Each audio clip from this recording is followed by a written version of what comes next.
하나님께서 교회 나오신 여러분 모두를 환영하시고 또 함께 하시며 특별히 은혜를 베풀어 주고 계시는 줄로 믿습니다. 예수님께서 이 땅에 오셔서 이 목자들의 환영을 받으시지요. 그 당시 목자는 대단히 비천한 신분의 사람들이었습니다. 만왕의 왕이 되시는 예수님께서 이 땅에서 처음 그렇게 환영을 받았던 그 대상자들이 바로 목자라는 사실은 대단히 의미심장합니다. 그런데 그들이 예수님을 만나 배울 수 있는 말씀을 들었을 때 바로 그 상황에 호련히 하늘에 천군 천사가 나타나 찬양을 하였다 이렇게 표현합니다. 여기서 주목하여야 될 단어는 하늘의 천군과 천사, heavenly host and angel 이라는 단어가 아니라 호련이라는 단어입니다. 호련히, suddenly, 갑자기, 느닷없이 이런 단어에 우리가 주목을 해보아야 합니다. 호련히 나타난 하늘의 천군 천사가 그제부터 찬양을 하기 시작했다가 아니라 찬양이 언제 시작되어져 있는지는 몰랐어도 찬양이 진행 중에 그 영광과 그 비전이 그 모습이 이 목자들에게 보여지는 겁니다. 예수에 오셨다라는 말씀을 듣고 그분께 나아가 알현하고 환영하고 경배하는 바로 그 시간 그 공간에 오래전부터 언제부터인지는 알지 못하지만 하늘에서 찬양하던 천군과 천사의 모습이 바로 그곳에 드러났다라는 겁니다. 오늘을 사는 우리는 항상 현재가 중요합니다. 그러나 오늘의 현재는 어제의 과거와 그 전의 과거와 헤아릴 수 없는 수많은 시간의 전부터 이미 조합되어져 나온 결과입니다. 오늘 우리가 산다라는 것은 하나님께서 우리를 당신의 계획과 마음속에 이미 작정하셨고 그것을 실행해 내온 결과입니다.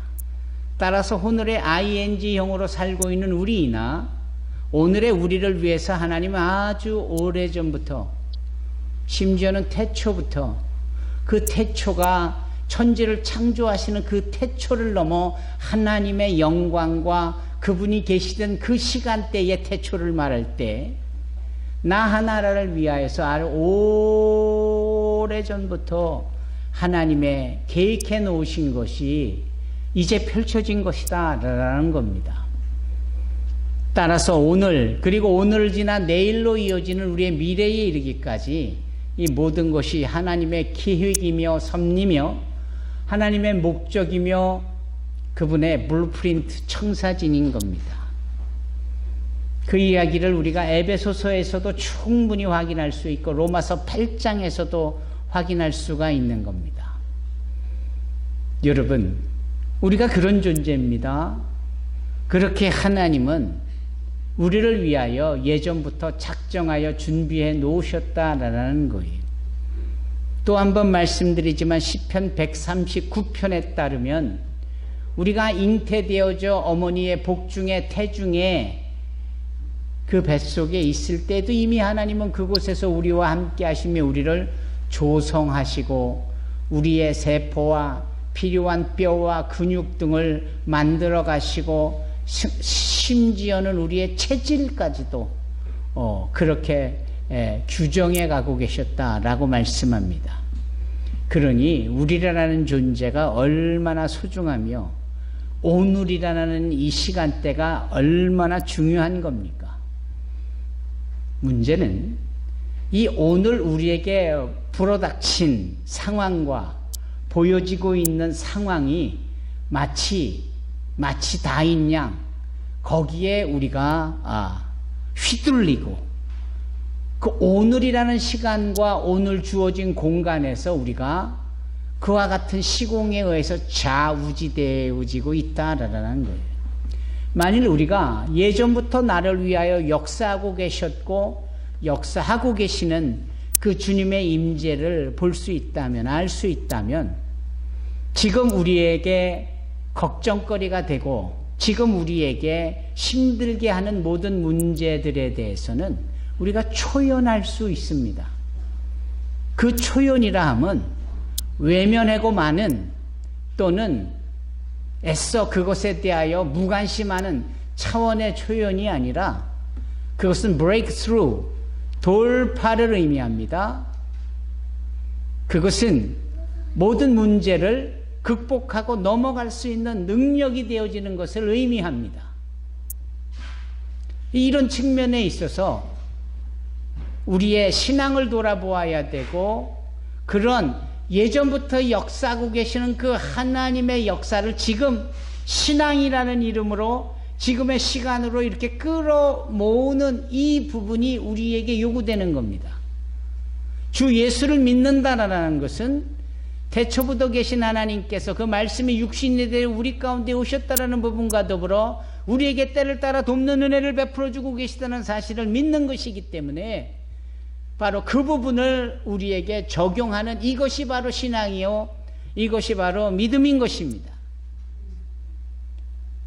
그래서 직면한 문제에 그 문제의 중함이나 경함을 넘어 그 문제의 많고 적음을 넘어 현지의 문제 때문에 화들짝 놀라고 마음을 뺏겨서 후들후들대고 걱정을 되고 안색이 바뀌고 하는 이런 부분들은 신앙의 측면과 믿음의 측면에서 볼 때 뭐가 좀 어긋나 있는 거고 우리네 식으로 표현한다 뭐가 핀트가 좀 맞지 않고 있는 겁니다. 라디오를 켜놓고 주파수가 맞지 않아서 들리는 소리가 있기는 한데 그게 노이즈, 시끄러운 소리와 더불어 전에 들어오고자 하는 소리가 함께 믹스가 되어져서 나오므로 뭔 소린지도 모르고 뭔가 그냥 얼굴을 찡그리게 말고 하게 하는 그런 차원이다 이 말입니다. 오늘 본문은 그런 측면에서 미리 역사하고 계시고 계시는 하나님, 미리 나를 위하여 일하고 계시는 하나님, 그 하나님을 볼 줄 아는 눈이 우리에게 필요하다라는 것을 시사하고 있습니다. 여러분, 전에도 말씀드렸습니다. 다윗의 위대성은 바로 이것이에요. 만세부터 계신, 영원부터 영원까지 계신 그 하나님이 일하셔서 역사하셔서 계획하셔서 펼쳐놓으신 가운데 우리가 있는 것인데 그 하나님이 우리를 택하여 우리를 선민이다, 택한 백성이다, 선택한 민족이다 또는 거룩한 민족이다라고 여길 때 그것이 현실 속에서 믿어지고 그것이 현실 속에서 나에게 부어지는 하나님의 관심이요 섬세한 역사라는 사실을 아는 것이에요. 그래서 그는 위대하다라고 말하는 거예요. 그러한 증거가 어디 있느냐고요? 그 증거가 바로 시편 23편이에요. 여호와는 나의 목자시니 내가 부족함이 없으리로다. 만세전부터 나를 위하여 계획하시고 역사하시고 준비하시고 일하시고 계시는 하나님이신데 내가 부족할 게 뭐가 있느냐? I shall not lack. 나는 부족한 게 없다. 이렇게 표현하는 겁니다. 이 고백 하나가 그의 위대성을 나타내 보이는 거예요. 전쟁터에 나가 싸우고 승리해서가 위대한 것보다 그가 많은 사람들 앞에 선왕으로 잘 치리해서라기보다 기본적으로 근본적으로 그가 가지고 있는 위대성은 무엇이냐? 하나님이 나를 위하여 역사하셨고 지금도 역사하고 계시고 그렇기 때문에 앞으로도 역사하실 것이다. 이것을 믿는 믿음이에요. 그래서 그는 심지어 시편 34편에 이렇게 말씀하고 계시지 않습니까?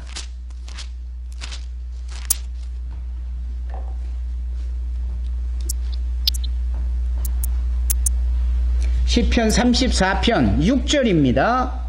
6절부터 제가 4절부터 읽겠습니다. 산소망교회 성도들은 이 담임 목사가 좋아하는 이 말씀으로 인하여서 이 말씀이 대단히 익숙하리라고 생각합니다. 시편 34편 4절부터 제가 읽어보겠습니다. 내가 여호와께 간구하매 내게 응답하시고 내 모든 두려움에서 나를 건지셨도다. 여기가 문법적으로 건지셨도다 라는 것은 과거에 있었던 일이었고 이미 과거에 완료가 되어진 일을 지금 이 다윗이 회상하는 겁니다. 예전에 이런 일이 있었을 때 이렇게 하셨었지. 내가 그렇게 어렵고 힘들어서 주님께 간구할 때 내게 응답하셨고 내 모든 두려움에서 나를 건지셨었지. 맞아. 과거 완료형이었어요. 그러면 5절에 그들이 주를 앙망하고 광채를 내었으니 그들의 얼굴은 부끄럽지 아니하리로다. 그러면서 이 곤고한 자가 부르짖음에 여호와께서 들으시고 그의 모든 환난에서 구원하셨도다. 이렇게 말씀하지 않습니까? 보세요. 하나같이 완성이요 하나같이 지금까지 살아온 삶 속에 드러난 하나님의 일하심의 증거예요. 그렇지 않습니까? 그런데 7절을 가보면 이렇게 고백합니다. 여호와의 천사가 주를 경외하는 자를 둘러 진치고 그들을 건지시는도다. 이렇게 말씀합니다. 이 건지시는도다가 현재 진행 중인 내용이에요. 건지시는도다가 과거에 건지셨도다가 아니라 건지시고 계시다 이 말이에요. 지금 나를 건지시고 계시는 그분을 다윗이 노래하는 겁니다. 과거에 역사하셨던 그 하나님이 지금 현재에도 일하고 계시다 이 말씀이에요. 그러더니 여기 8절 9절 10절을 가보면 이렇게 고백합니다. 너희는 여호와의 선하심을 맛보아할지어다. 그에게 피하는 자는 복이 있도다. 너희 성도들아 여호와를 경외하라. 그를 경외하는 자에게는 부족함이 없도다. 젊은 사자는 궁핍하여 줄일지라도 여호와를 찾는 자는 모든 좋은 곳에 부족함이 없었도다. 부족함이 없다가 아니라 부족함이 없으리로다. 앞으로도 계속하여 부족함이 없으리로다. 시간적으로 보면은 하나님의 행하신 일을 과거에서 현재에서 그리고 이제 미래에서 그의 하나님의 행하실 일들에 대한 추호의 의심의 여지가 없음을 여기 시편 34편에 고백하고 있는 겁니다. 그런데 왜 걱정이에요? 그런데 왜 그렇게 염려합니까? 그렇게 이렇게 근심으로 가득하여서 얼굴에 안색이 좋지 않고 그렇게 늘 근심 속에 피곤 속에 살아가고 있습니까? 믿음이 없어서 그런 거지요. 신앙이 연약해서 그런 거지요.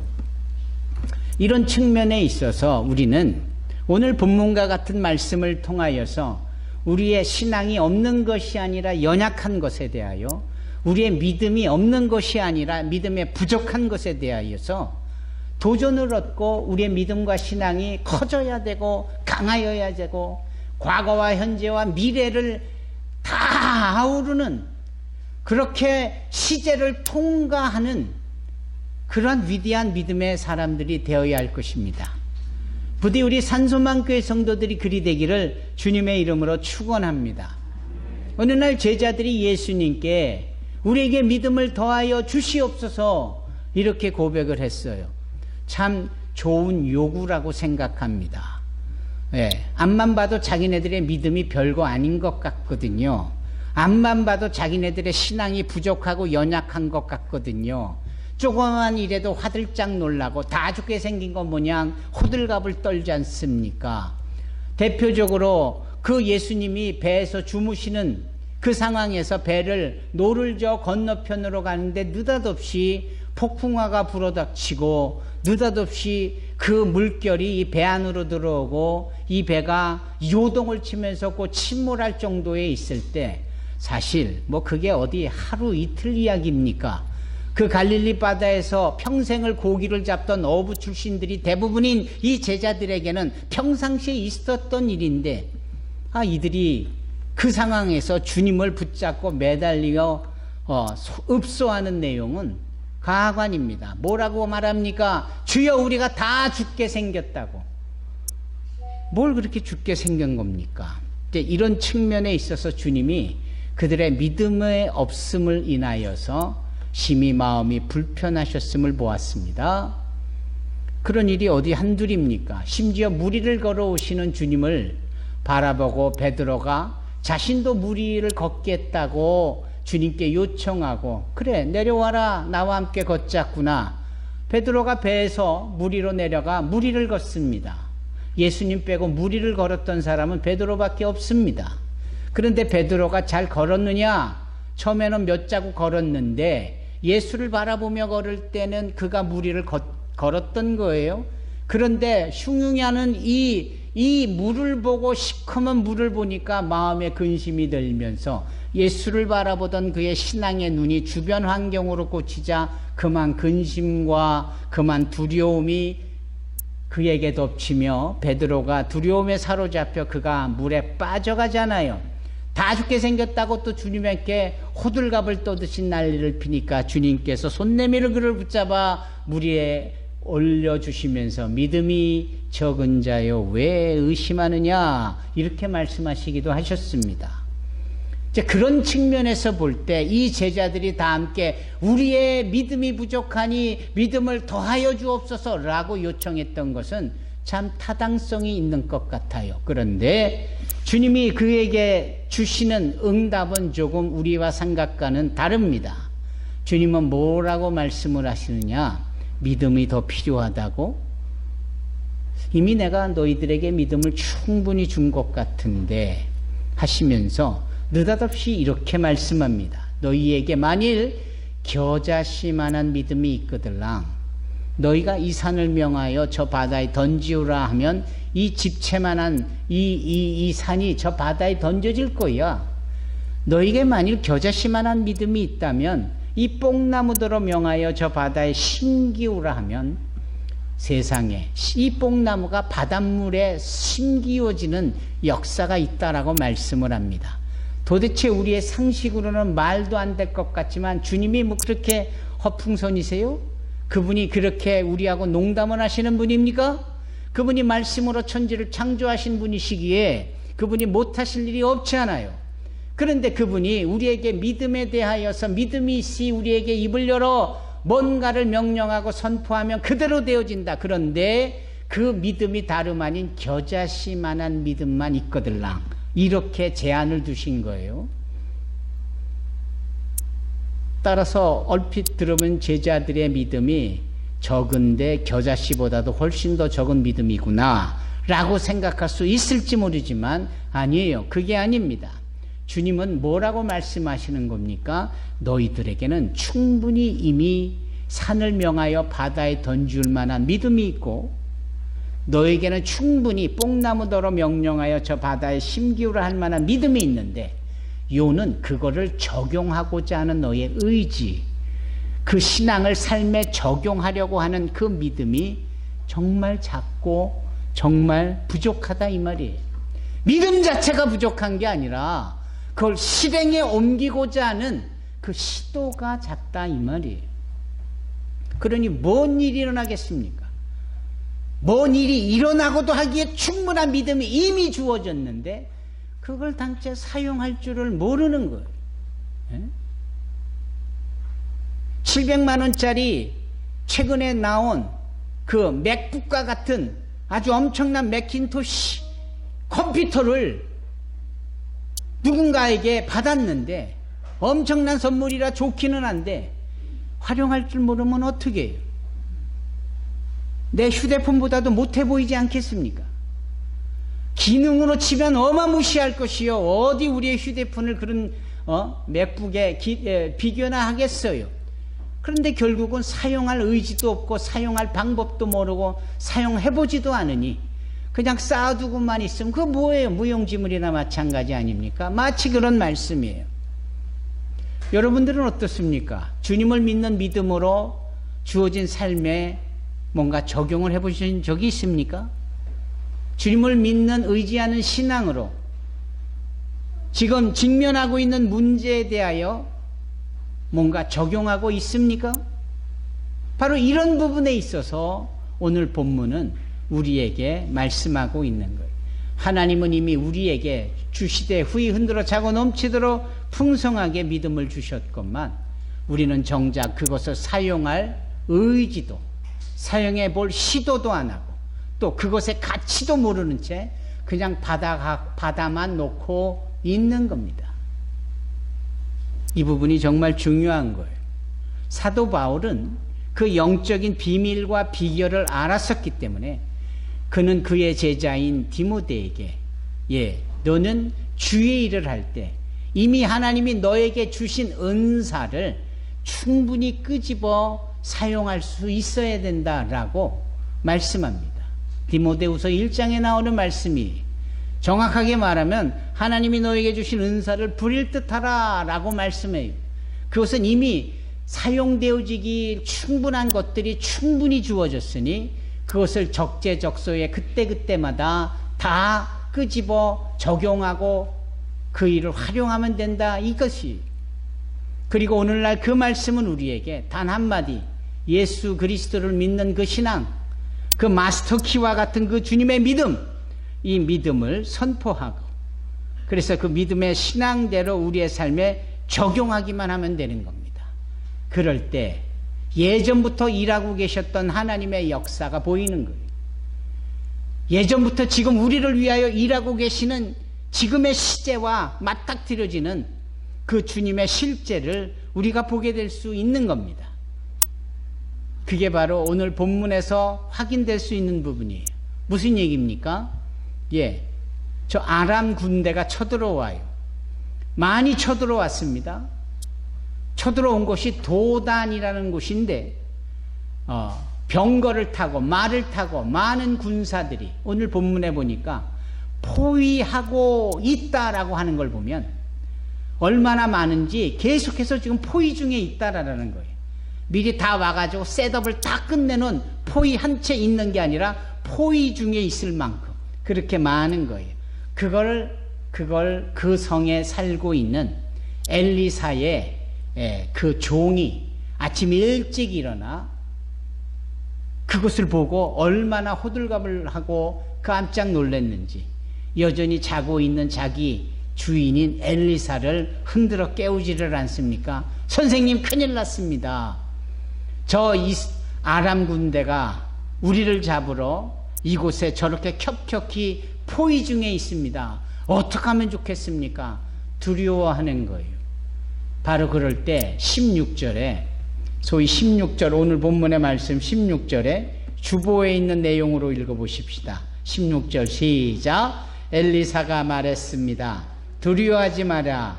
우리를 위해 싸우는 군대는 저 군대보다 더 강하다. 그리고 17절 시작. 그리고 나서 엘리사가 기도드렸습니다. 여호와여 내 종의 눈을 열어주셔서 볼 수 있게 해주십시오. 여호와께서 종의 눈을 열어주시니 온 산에 불말과 불전차가 가득하여 엘리사를 에워싸고 있는 모습이 보였습니다. 아멘. 여기 지금 그림이 우리 임진숙 목사님이 주보를 늦게까지 만드시며 이 본문의 말씀에 필요한 내용을 찾아서 이렇게 그림을 삽입해 주시는데요. 이 그림을 보면 이렇게 손가락을 들고 있는 분이 엘리사겠죠. 그런데 저 하늘에 보니 온통 시뻘건 그 하늘에 천군 천사들이 탄 불병거 불마차가 가득히 있는데 그 숫자가 저 밑에 포위하고 있는 아람 군대들을 보다도 훨씬 더 많다는 모습이지요. 그러면서 뭐라고 했던 거예요? 두려워하지 마라. 우리를 위해 싸우는 군대는 저 군대보다 더 강하다. 여러분, 이 하늘에 예비해 놓으신 하나님의 역사는 바로 이때를 위하여 그때 촥 나타난 게 아니라 원래부터 있었던 거예요. 원래부터. 그 말씀의 의미는 하늘의 천군 천사가 원래부터 하나님의 역사 속에 존재하고 하나님의 계획과 그분의 말씀 속에 존재하여 소위 믿는 자들을 신앙인들을 위하여 그곳에서 스탠바이 대기하고 있는 겁니다. 문제는 그것을 우리가 보지 못한다라는 거예요. 문제는 우리가 그것을 확신하지 못하는 데 있다라는 겁니다. 그 존재들은 나를 위하여, 우리를 위하여 하나님이 예비해 놓으신, 우리가 위험한 상황이나 우리가 어려운 상황이나 우리가 힘들었고 두렵고 떨리는 상황을 위하여 스탠바이 하고 있다가 필요할 때 우리를 도울 목적으로 하나님에 의하여 예비되어진 것이죠. 아까도 다윗에 대하여 말씀할 때 지금도 내가 주님 앞에 요청을 하니 주님이 나를 건지시는도다, 건지시고 계시다, 건지시는 중이시다 라고 하는 말씀처럼 언제든지 우리를 도와줄 수 있도록 하나님께서 예배해 놓으신 존재들입니다. 그런데 우리의 신앙의 눈이, 믿음의 눈이 감겨 있고 그런 영적인 하나님의 역사를 보지 못하니까 보는 것이 고작 이 땅에서 벌어지고 있는 1차원적인 것들에 대한 것만 보면서 그것에 대하여 화들짝 놀라하고 그것에 대하여 어떻게 하면 좋지 하고 난처해하며 근심 속에 빠지는 것이었다라는 겁니다. 바로 엘리사와 엘리야의 종 게하시의 대화 속에서 우리는 이 엄청난 영적인 하나님의 비밀을 발견할 수 있는 겁니다. 무엇이었나요? 하나님은 우리를 위하여 일하셔 오셨고 일하시고 계시고 앞으로도 일하실 것입니다. 우리가 영의 눈으로 그것을 기대하고 소망하여 볼 수 있다면 우리가 지금 현실 속에서 이 세상이 요구하거나 지금 이 1차원적인 상황 속에서 우리에게 위협하고 있는 모든 것들을 우리가 얼마든지 돌파하고 극복하고 이겨낼 수 있는 것이지요. 어떤 사람은 개인적으로 사람 앞에 서는 것에 대해서 대단히 트라우마적인 요소도 가지고 있습니다. 그냥 사람들 앞에 서면 고개도 못 들고 다리가 후들후들거리고 그래서 말조차 안 들어오고 소위 목소리가 기어 들어가게 되고 떨리게 되고 그런 심리적인 요소 하나도 어떻게 보면은 나와 함께하고 계시는 하나님에 대한 정확한 분명한 확신적인 부분이 안 들어서 그래요. 아까도 우리가 찬양했잖아요. 나의 등 뒤에서 나를 밀어주시고 이끌어주시고 도와주시고 아멘. 바로 나의 등 뒤에서. 뭐가 문제입니까? 백이 든든한 사람들은 뭐 그렇게 잘나 보여요. 그렇죠? 백 있는 사람은 어디 가서든지 눈에 띄고 또 눈에 띄게 행동들을 해요. 세상의 백도 인간적인 백도 어느 한 사람의 처신을 그렇게까지 만드는데 온 천군 만마를 우리를 위하여 동원하시고 만세전부터 우리를 위하여 당신의 손바닥에 우리의 이름을 기억해 놓으셨고 때를 따라 돕는 은혜를 베풀어 주시는 여호와 이레 예비하시는 하나님이 우리의 아버지라는 사실인데 그분이 나의 진정한 백이 되는데 왜 뭐가 염려가 되고 뭐가 걱정이 되고 왜 사람들 앞에 서는 것조차도 두려워 말 한마디도 못하게 될 수 있는가? 아니라라는 거예요. 여러분, 하나님께서 우리를 위하여 우리와 함께 하시며 우리를 위하여 여러모로 일하시고 예배하고 계시는 줄로 믿습니다.